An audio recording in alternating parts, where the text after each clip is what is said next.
आप देख रहे हैं बिहार न्यूज 25। मैं संजय कुमार। हमारे साथ देश के सुप्रसिद्ध शिक्षाविद और कानून ज्ञाता प्रोफेसर शिवजतन ठाकुर जी, जो कि परिचय मुमताज नहीं है। पटना यूनिवर्सिटी के पूर्व अंग्रेजी के विभागाध्यक्ष एवं बिहार लोकसभा आयोग के पूर्व सदस्य प्रोफेसर शिवजतन ठाकुर जी। सर, हमारे चैनल पर स्वागत है सर। धन्यवाद। सर, यूजीसी नियम कानून क्या है सर, जिस तरह से धरना चल रहा है सर? देखिए, 13 जनवरी 2026 को यूजीसी ने एक नियमावली निकाला जिसका नाम है यूजीसी समता संवर्धन विनियम 2026। समता संवर्धन का अर्थ होता है शिक्षा के क्षेत्र में, सामाजिक क्षेत्र में सभी लोगों में समानता का अवसर और सभी के साथ समान व्यवहार किया जाए। यह इसका शाब्दिक अर्थ है। लेकिन इस नियमावली के लाने के पीछे पृष्ठभूमि यह है कि यह देखा गया है कि उच्च शिक्षा संस्थान में पढ़ रहे छात्र छात्राओं जो दलित वर्ग, अनुसूचित जाति, पिछड़ी जाति, महिला और दिव्यांगजन हैं, उनके साथ शिक्षकों का और अन्य कर्मियों का व्यवहार संतुलित नहीं होता। उनके प्रति उनका व्यवहार हीन भाव से देखते हैं। उन्हें जो उनका उचित मांग मिलना चाहिए उसे उपेक्षा भाव से देखते हैं। परिणाम यह हुआ कि बहुत प्रसिद्ध केस है कि हैदराबाद में उस्मानिया यूनिवर्सिटी के छात्र जिनका नाम था रोहित विमुला, वो पीएचडी स्कॉलर थे और पीएचडी स्कॉलर दलित समाज के थे। उनके प्रोफेसर ने, वहां के पदाधिकारियों ने उनके साथ जात के नाम पर बहुत उपेक्षा किया। इतना प्रताड़ित किया कि छात्रावास से निकाल दिया, यूनिवर्सिटी से निकाल दिया। फलतः इतना प्रतिभाशाली व्यक्ति भी सुसाइड करने के लिए मजबूर हो गया। वो रोहित मुल्ला का पूरे देश में चर्चा हुई, पूरा देश में आक्रोश हुआ। दूसरा उदाहरण यह है कि पायल नाम के एक दूसरी छात्रा थी, वो भी दलित वर्ग की। उसके साथ भी रैगिंग करना, जात के नाम पर पीड़ित करना, यानी समय रहते रहते उसके दिमाग में यह भर दिया गया कि हम दलित जाति में पैदा हुए हैं जो सामान्य लोगों से बहुत नीचे है, और हीन भावना के कारण वह भी छात्रा आत्महत्या कर ली। तीसरा उदाहरण आईआईटी पवई जो बॉम्बे आईआईटी है, उसका एक छात्र का है। वो भी उत्पीड़न के कारण, छात्रों और शिक्षकों के उत्पीड़न के कारण उसके अंदर भी हीन भावना बढ़ी कि हम दलित हैं, समाज में बराबरी का हक, बराबरी का अधिकार पाने का अधिकार नहीं है। इन तीन घटनाओं ने देश की आत्मा को झकझोरा। सुप्रीम कोर्ट में केस हुआ। सुप्रीम कोर्ट ने यूजीसी को स्पष्ट निर्देश दिया कि आप ऐसा नियमावली बनाएं जो शिक्षण संस्थानों में ऊंची और नीची जाति के नाम पर भेदभाव नहीं हो, पिछड़ा अति पिछड़ा के नाम पर भेदभाव नहीं हो, महिला के नाम पर उत्पीड़न नहीं हो, विकलांगजन, जो विकलांग छात्र पढ़ते हैं, उनके साथ वैसे व्यवहार हो। यह सुप्रीम कोर्ट का आदेश था। इसी के आदेश पर एक कमेटी बनी। उस कमेटी के रिपोर्ट के आधार पर यूजीसी ने आज से करीब 10 दिन पहले 13 जनवरी 2026 को यूजीसी समता संवर्धन विनियम 2026 लागू किया। अब सवाल है कि इसमें कंट्रोवर्सी क्या है, इस पर विवाद क्यों हो रहा है? यद्यपि इस कानून में विवाद की कोई गुंजाइश नहीं है। इस कानून के नियम 5 में स्पष्ट प्रावधान है। इसका उद्देश्य है कि समाज के उपेक्षित वर्ग, दलित वर्ग, अनुसूचित जाति, दिव्यांगजन को जो उसके लिए उचित कानून और नियम बनाया गया है उसका पूरा पालन हो।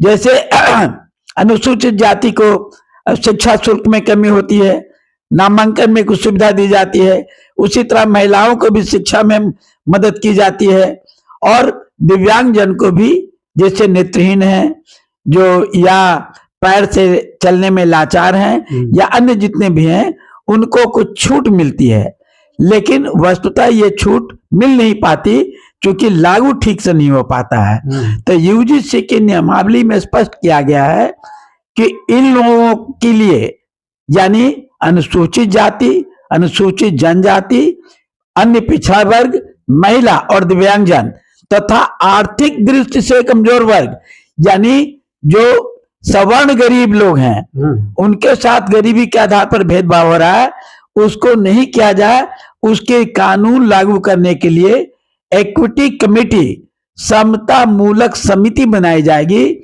जिसमें उनके द्वारा अगर कोई उनको प्रताड़ित किया गया तो उनके द्वारा आवेदन देने पर त्वरित कार्रवाई की जाएगी। यही विशेषता है। दूसरी बात, अब जहां तक सवर्ण इसका विरोध कर रहा है, तो ये विरोध बिल्कुल अनुचित है, क्योंकि कारण यह है कि मीडिया ने जानबूझ के भ्रम पैदा किया ताकि उनको लगे कि उनका अधिकार छीना जा रहा है। छीना नहीं जा रहा है। अभी हम यहाँ स्पष्ट कर दें कि समान अवसर केंद्र बनाएगा विश्वविद्यालय में। समान अवसर केंद्र यानी सभी छात्रों को एक समान सुविधा मिले, एक समान तरक्की का अवसर मिले, इसके लिए केंद्र होगा। इसकी एक कमेटी है जिसका नाम है इक्विटी कमेटी। इस इक्विटी कमेटी में टोटल 12 सदस्य होते हैं। 12 सदस्य में 3 प्रोफेसर। आप जानते हैं कि प्रोफेसर में अति पिछड़ा या दलित के प्रोफेसर नहीं है। ये करीब करीब सभी प्रोफेसर सवर्ण होते हैं, सभी आरएसएस से संबंधित हैं। यानी जो समिति के 3 मेंबर होंगे, 3 प्रोफेसर, ये सभी वस्तुतः सवर्ण कैटेगरी के होंगे। नंबर 2, एक विश्वविद्यालय का स्टाफ अफसर होगा, यानी नॉन टीचिंग होगा। तो नॉन टीचिंग जो मेंबर है वह भी रजिस्ट्रार या डिप्टी रजिस्ट्रार रैंक का आदमी होगा। और विश्वविद्यालय के रजिस्ट्रार में एक भी कोई दलित, अनुसूचित जाति, पिछड़ी जाति या महिला या दिव्यांग नहीं है। यानी यह भी सदस्य सवर्ण होगा, यानी 4 सदस्य सवर्ण हो गया। उसके बाद 2 छात्र प्रतिनिधि होंगे जो टॉपर हों, जो खेल में कीर्तिमान स्थापित किए हों। जाहिर है कि इस प्रकार के दोनों छात्र आमतौर पर सवर्ण ही होते हैं, जो टॉप करते हैं या खेल में टॉप करते हैं। 2 ये छात्र होंगे। इसके अलावा यानी टोटल 7 सदस्य हो गए। इसके अलावा एक अनुसूचित जाति, एक दलित, एक अनुसूचित जनजाति, एक पिछड़ा वर्ग, एक महिला और दिव्यांग जन भी सदस्य होगा। यानी 7 में 12 सदस्य में से 7 सवर्ण होंगे और 5 मात्र इस वर्ग का होगा। तो ये कहां से कोई अन्याय है? कहां से सवर्णों के साथ अन्याय किया गया? महिला होगी, महिला भी सवर्ण ही हो सकती है, क्योंकि आर्थिक रूप से कमजोर लोगों को मिलना है। उदाहरण के लिए ईडब्ल्यूएस, इकोनॉमिकली वीकर सेक्शन में 10% आरक्षण है। 10% आरक्षण में किसी भी आरक्षित वर्ग की प्रवेश नहीं है। यानी जो सवर्ण के लिए आरक्षित है वो केवल सवर्ण के लिए है। योग्यता के आधार पर भी कोई अनुसूचित जाति, अनुसूचित जनजाति, पिछड़ा वर्ग, महिला और दिव्यांग जन उसमें नहीं जा सकता है। ये उनके लिए रिजर्व है। तो उसकी भी सुविधा के लिए एक आदमी रहेगा। तो ये कहना सरासर गलत है कि समता संवर्धन नियमावली के अंतर्गत सवर्णों के साथ अन्याय किया गया है। यह बिल्कुल गलत है। यह मीडिया द्वारा प्रचार किया गया है। दूसरा सबसे इंपॉर्टेंट पॉइंट यह है कि सबसे पहले यह जान लीजिए, कोई नई चीज नहीं है।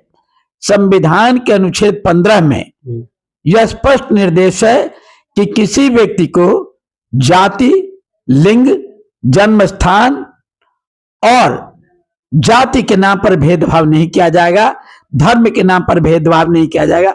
यह संविधान के अनुच्छेद 15 में है।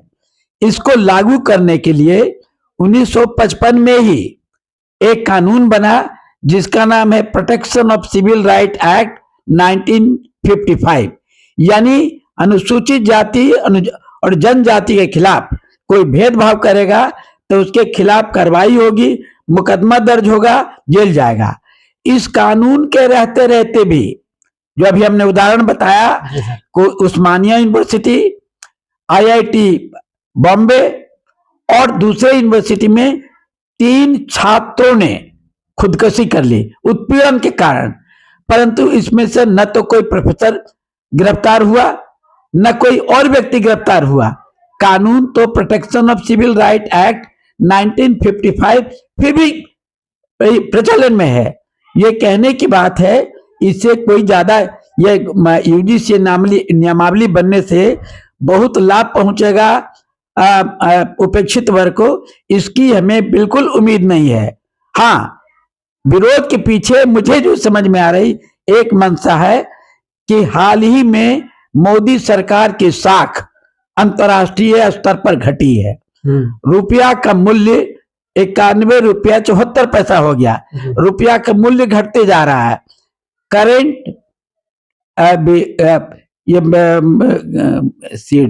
करेंट अकाउंट डेफिसिट, यानी बाहर से जो सामान खरीदते हैं तो अधिक मूल्य पर खरीद रहे हैं, जिससे अभी हमारी आर्थिक स्थिति खराब होती जा रही है। जो टैरिफ लगा दिया ट्रंप ने, जिसके कारण ज्वेलरी उद्योग में लगे 1.5 लाख लोग बेरोजगार हो गए, कई अन्य लोग बेरोजगार हो गए।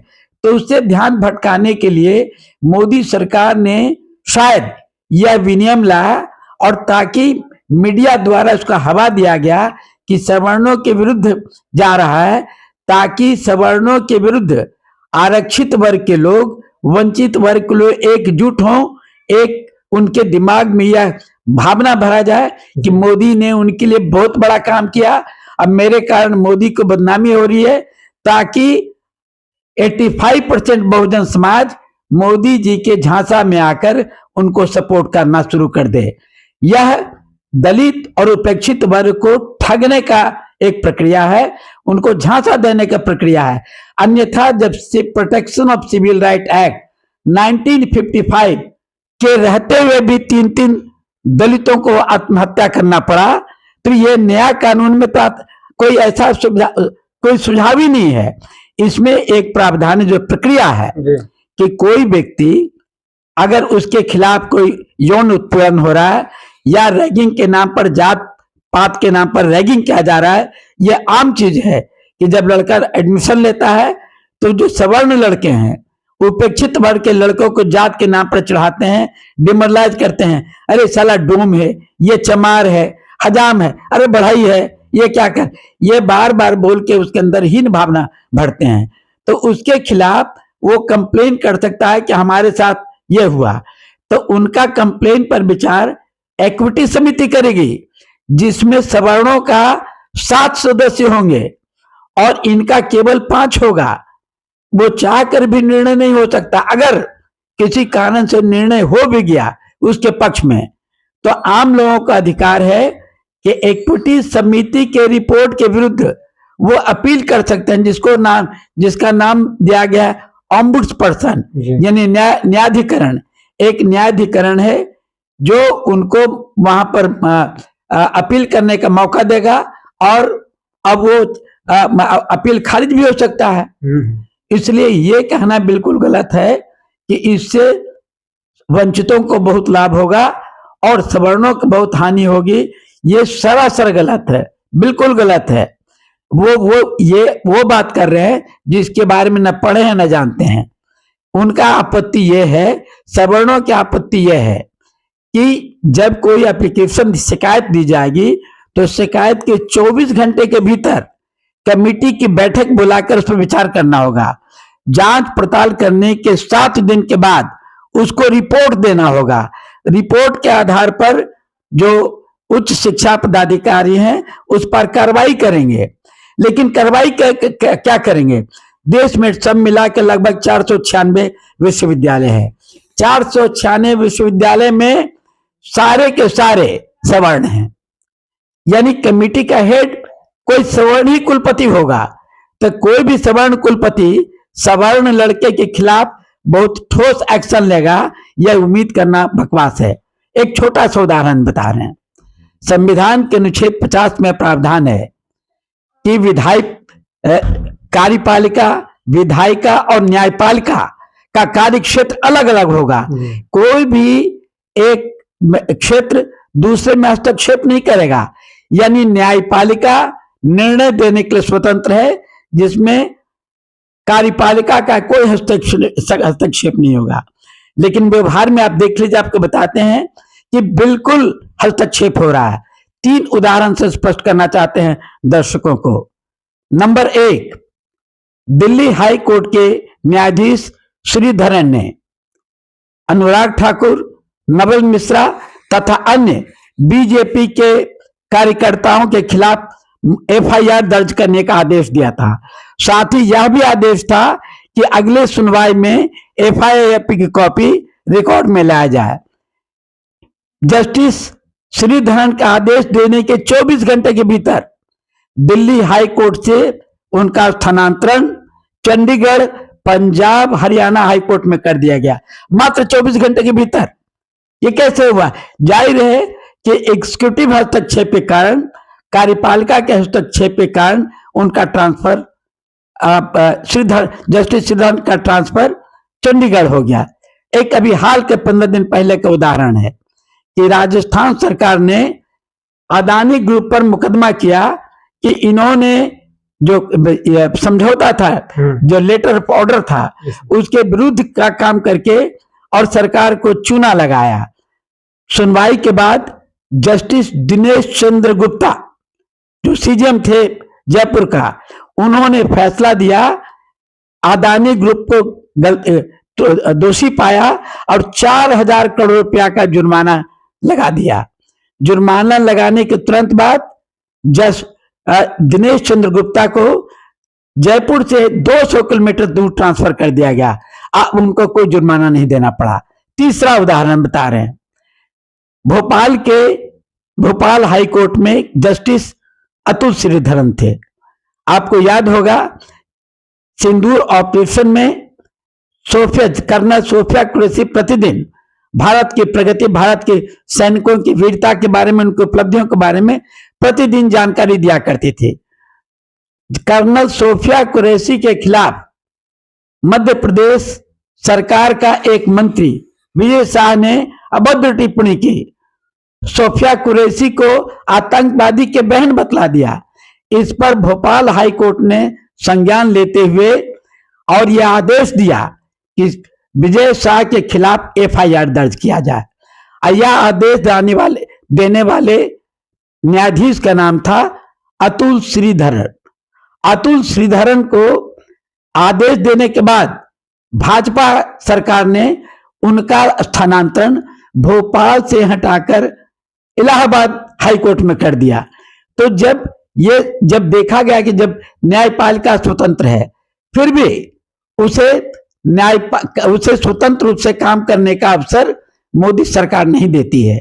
जब वो नहीं देती है तो विनियम का कौन पूछता है?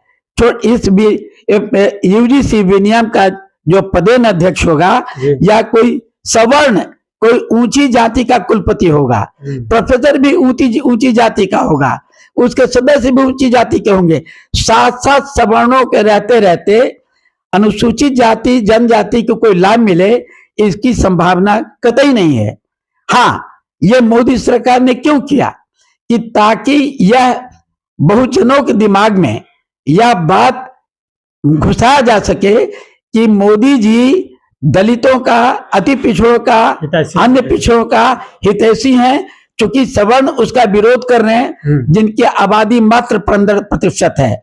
इसलिए 15% सवर्णों के विरुद्ध 85% बहुजन संगठित हो जाए, इकट्ठा हो जाए, विरोध करे, ताकि अगला चुनाव में मोदी सरकार, भाजपा को राजनीतिक लाभ मिले। इससे ज्यादा इस विरोध का कोई अर्थ नहीं है। सर, जिस तरह से विरोध हो रहा है, क्या मोदी सरकार सवर्णों का दबाव में आके वापस बिल ले सकती है?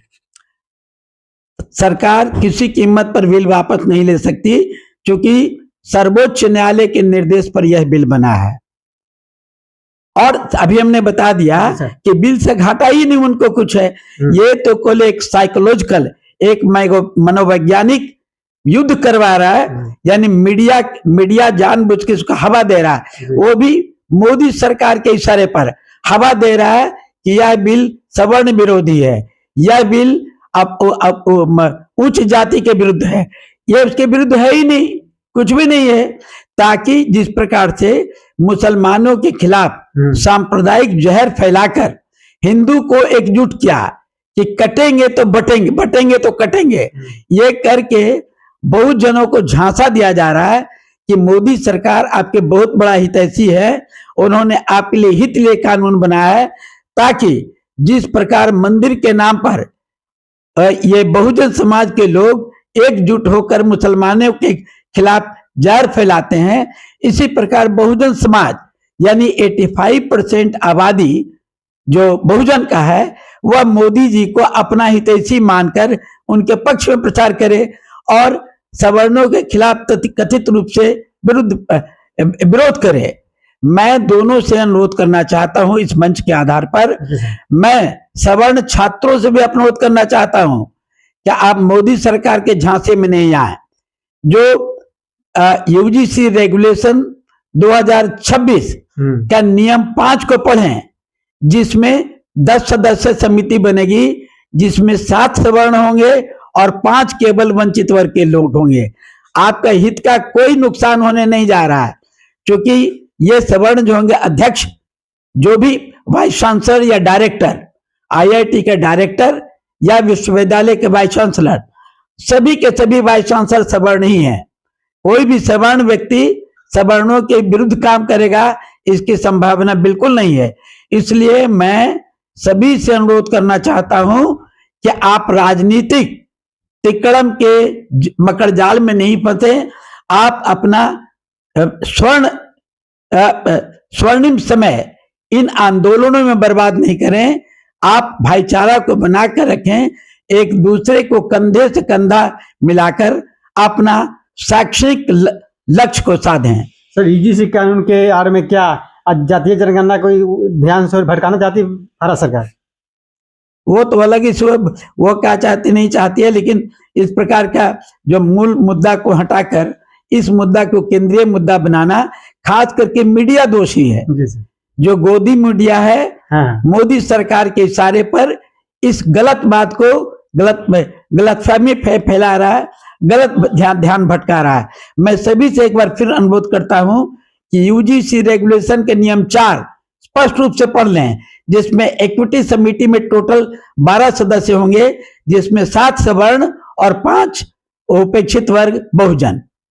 जिस तरह से यदि बीजेपी के सवर्णों सांसद ने, बड़ी सांसद सबने विरोध कर रहा है कि आएगा तो हम धरना करेंगे, आंदोलन करेंगे। सर, ये आंदोलन इसलिए कहा जा रहा है कि ताकि बहुजन समाज, दलित, मुस्लिम के दिमाग में यह भरा जाए कि मोदी जी ने हमारे लिए बहुत बड़ा काम किया, जिसका सवर्ण विरोध कर रहा है।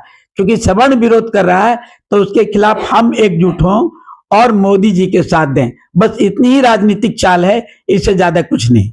ये बस इतना ही। यूजीसी कानून पर सुन रहे थे देश के सुप्रसिद्ध शिक्षाविद और कानून ज्ञाता प्रोफेसर शिवरतन ठाकुर जी, जो कि ये परिचय के मुमताज नहीं है।